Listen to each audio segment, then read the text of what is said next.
Hello friends, I am Madhav sir. Today we'll discuss the MCQ multiple choice questions of modern history of India. खिलाफत आंदोलन के दौरान हजीक उल मुल्क की उपाधि किसने त्यागी थी? Who re-announced the title of Hadik ul Mulk during Khilafat movement? Khilafat movement is one of the movement to support the Khalifa of Turkestan. This movement was started by Ali brothers in India initial stage. Then after Gandhiji involved in this movement was started with the name of the non-cooperation movement also in India. तो क्या बोला गया? खिलाफत आंदोलन के दौरान हजीक उल मुल्क की उपाधि को किसने त्यागा था? तो answer is Hakim Ajmal Khan. Option number second, Hakim Ajmal Khan. Next question, Dandi स्थान गुजरात के किस जिले में स्थित है? The place Dandi is located in which district of Gujarat? Ahmedabad, Panchmahal, Amreli, Navsari. The correct answer of the answer is Navsari. Dandi march Ahmedabad to Dandi, Ahmedabad to Sabarmati to Dandi Gandhi ji ने स्टार्ट किया था सॉल्ट के अगेंस्ट में. सॉल्ट एक्ट था 1878 का जो बनाया गया था और इसमें ज्यादा सॉल्ट से रिलेटेड टैक्सेस लगाए गए थे. इसके खिलाफ गांधी जी ने दांडी मार्च को शुरू किया था. नेक्स्ट क्वेश्चन, कलकत्ता का विक्टोरिया मेमोरियल हॉल किस गवर्नर के कार्यकाल में बनाया था? During the tenure of which governor was the Victoria Memorial halls of Calcutta was built? Lord Elgin, Lord Curzon, Lord Minto, Lord Hardinge. The answer is option number 4, Lord Hardinges. Bharat का प्रथम viceroy कौन था? Who was the first viceroy of India? Option number A Lord Minto, Lord Wellesley, Lord Canning, Warren Hastings. The correct answer of the answer is Lord Canning. 1856 से लेके 1862 तक ये भारत का governor general of India था और 1857 से 62 ये भारत का वाइसराय था. ये आखिरी गवर्नर जनरल ऑफ इंडिया और फर्स्ट वाइसराय है.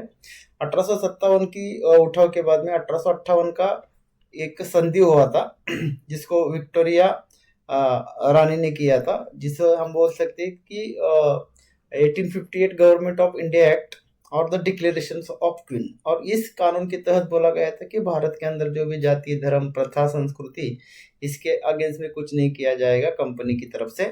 और गवर्नर जनरल ऑफ इंडिया ही भारत का क्या रहेगा? वाइसराय रहेगा. रोलेट एक्ट किस वर्ष पारित किया गया था? In which year the Rowlatt Act was passed? 18 April 1919, 12 February 1918, 15 May 1918, 18 March 1919. The correct answer of the answer is 19 March 1990. Next question देख लेते दोस्तों. असहयोग आंदोलन के अंतर्गत काउंसिल के चुनाव का बहिष्कार अधिकांश प्रांतों में किया गया था सिवाय under the non cooperation movement in council elections were boycott in most of provinces except. तो बॉम्बे, मद्रास, दिल्ली और कलकत्ता. ठीक है, तो बॉम्बे, दिल्ली और कलकत्ता में किया था, मद्रास में इसको बाइकॉट नहीं किया गया था. तो ध्यान में रखिएगा, असहकार आंदोलन को गांधी जी ने 1922 में स्थगित किया था चौरी चौरा मूवमेंट के बाद में, जो उत्तर प्रदेश में आता है. साइमन कमीशन के प्रमुख कौन थे? Who was the head of the Simon commission? Sir Sandy Rowlatt, sir John Simon, John Rowlatt, David diamond.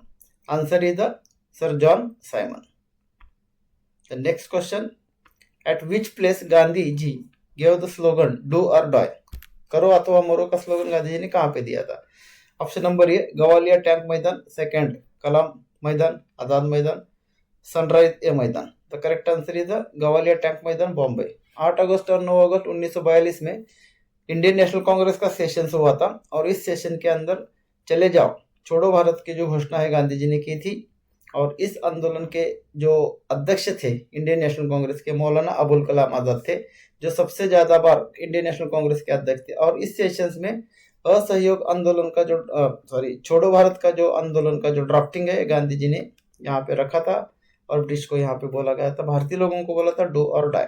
और एक ऐसा आंदोलन था जिसको कोई भी राष्ट्रीय नेता नहीं था, सभी माननीय राष्ट्रीय नेताओं को यहाँ पे अरेस्ट किया गया था कंपनी की तरफ से. महात्मा गांधी की ओर से पूना पैक्ट पर किसने हस्ताक्षर किए थे? Who signed the Poona pact on behalf of Mahatma Gandhi? Madan Mohan Malviya, Bal Gangadhar तिलक, जवाहरलाल नेहरू, महात्मा गांधी. देखो यहाँ पे महात्मा गांधी और बाल गंगाधर तिलक तो आंसर हो ही नहीं सकता, क्योंकि उस समय बाल गंगाधर तिलक थे ही नहीं, उनका देहांत हुआ था 1920 में। ठीक है, तो जवाहरलाल नेहरू, तो वहां पे जवाहरलाल नेहरू तक कोई संबंध आता ही नहीं है। तो आंसर ही तो मदन मोहन मालवीय, पंडित मदन मोहन मालवीय ये आंसर है। अभी कलकत्ता इंटरनेशनल कोर्ट का जो नाम है वो पंडित मदन मोहन मालवीय है। गांधी जी के नॉन वायलेंस विचारों पे ये आधारित है, पंडित मदन मोहन मालवीय। तो ये चीजों को ध्यान में रखिएगा। जिन्होंने हिंदू बनारस विद्यापीठ का गठन किया था, हिंदू महासभा के भी ये संस्थापक सदस्य थे। तो पुनः पैक्ट ध्यान में रखिएगा। 1932 में इंडियन नेशनल कांग्रेस और डॉक्टर भीमराव अंबेडकर इनके बीच में हुआ था। पुनः पैक्ट को ही येरवड़ा पैक्ट कहा जाता है, या गांधी अंबेडकर पैक्ट के नाम से भी इसको जाना जाता है, और ऐक्य करार के नाम से भी जाना जाता है, जिसके अंदर जो राउंड टेबल में डिसीजन लिया गया था ब्रिटेन की तरफ से, टॉमस मैकडोनाल्ड की तरफ से, उसको भारत के अंदर माना नहीं गया था, खारिज किया गया था। तो ये चीजों को ध्यान में रखिएगा। द्वितीय गोलमेज सम्मेलन के पृथक निर्वाचन मंडल की मांग किसने की थी? Who demand the separate electoral in the second round table conference? Mahatma Gandhi, Pandit Jawaharlal Nehru, Bhimrao Ambedkar, Bal Gangadhar Tilak. The answer is the doctor Bhimrao Ambedkar. इन्होंने ही कहा था कि सेपरेट इलेक्टोरल होना चाहिए अनटचेबल के लिए, माइनॉरिटी के लिए, ये बात रखी गई थी। बट 24 सितंबर 1932 में इस चीज को दोबारा खारिज किया गया था देश के अंदर। भारत के किस गवर्नर जनरल ने डॉक्ट्रिन ऑफ लैप्स पेश किया है? Which governor general of India introduce doctrine of lapse? ठीक है, Lord Dalhousie, Lord Canning, William Bentinck, Lord Mayo. The answer is Lord Dalhousie.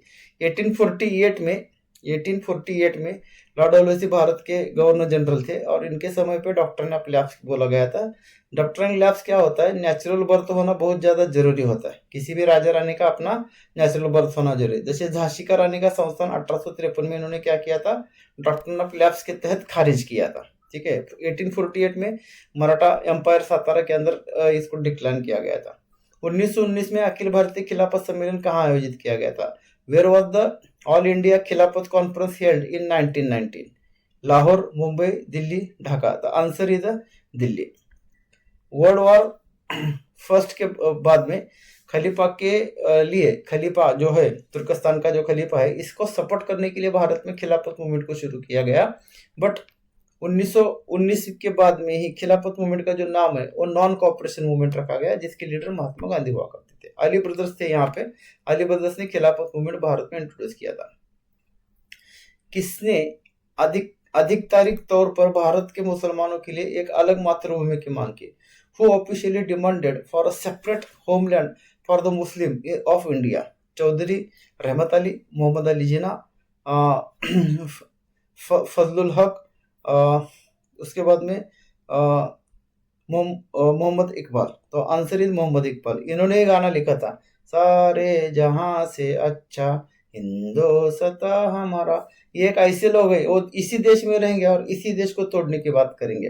तो इन्होंने मांग की थी। मुझे तो आश्चर्य होता है इस चीज का। मांग किया, पाकिस्तान बना, मगर उसको क्या मिला? 75 ईयर में उसने क्या ऐसी तरक्की की? ठीक है, सेपरेट होके भी रोता है हमेशा। ठीक है, प्रथम गोलमेज सम्मेलन के वास्तविक अवधि कितनी थी? What was the actual duration of first round tables conference? March 31 to June 31, September 31 to December 31, November 32, January 31, none of this. The answer is November 1932, January 31। किसने बोला था? रैमसे मैकडोनाल्ड में। कहाँ पे हुआ था? लंदन में। क्या, किस चीज के लिए कॉन्फ्रेंस हुआ था ये? तो इसके अंदर अनटचेबल और माइनॉरिटी को सेपरेट कॉन्स्टिट्यूंसी की बात की थी, और सेकंड राउंड टेबल के लिए इंडियन नेशनल कांग्रेस की तरफ से महात्मा गांधी और उनके जो पुरस्कर्ता लोग हैं वो उपस्थित थे। ठीक है, सीमांत गांधी के नाम से किसे जाना जाता है? Who is popularly known as frontier Gandhi? Mahatma Gandhi, Khan Abdul Ghaffar Khan, Vinoba Bhave, Jawaharlal Nehru. ठीक है, ये सब महात्मा गांधी जी के फॉलोअर्स थे। बट खान अब्दुल गफ्फार खान को ही भारत का सीमांत गांधी, फ्रंटियर गांधी के नाम से जाना जाता है। ऐसे ही इंटरेस्टिंग लेक्चर्स के लिए दोस्तों लगातार मिलते रहेंगे। तब तक के लिए जय हिंद।